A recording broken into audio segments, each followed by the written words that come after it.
કોટડા સંઘાણી તાલુકામાં સરકાર દ્વારા ટેકાના ભાવે મગફળી ખરીદી કેન્દ્રો પૂરજોશમાં કાર્યરત છે।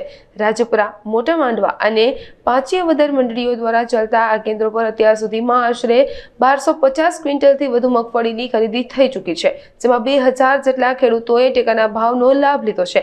ખેડૂતો તેમના વાહનો અને ટ્રેક્ટરો લઈને કેન્દ્ર પર પહોંચી રહ્યા છે। ખેડૂતોએ જણાવ્યું છે કે તેમને ટેકાના ભાવે પૂરો સંતોષ મળી રહ્યો છે અને વજન કે ભાવમાં કોઈ તફાવત નથી।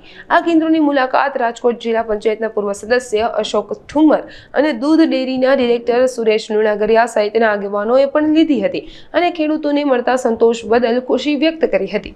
મગફળી ટેકાના ભાવે ખરીદી કરવાનું કેન્દ્ર આ ચાલુ કરવામાં આવેલ છે, જે ખેડૂતોને શું હકીકત છે એ હકીકત જણાવે। નવદી કે ચાલુ થઈ ગયા ને તો 8-9 દિવસ થઈ ગયા। ખરીદીનું કામ સારું છે, વ્યવસ્થિત ખરીદે છે। હાથી ખાલી મગફળી છે, કોઈ 125 માં મગફળી લીધેલી। જેમાં કોઈ જાતનું કઈ પ્રોબ્લેમ છે નહીં, કઈ પૈસા દેવા પણ નથી, રેગ્યુલર વ્યવસ્થિત હાલે।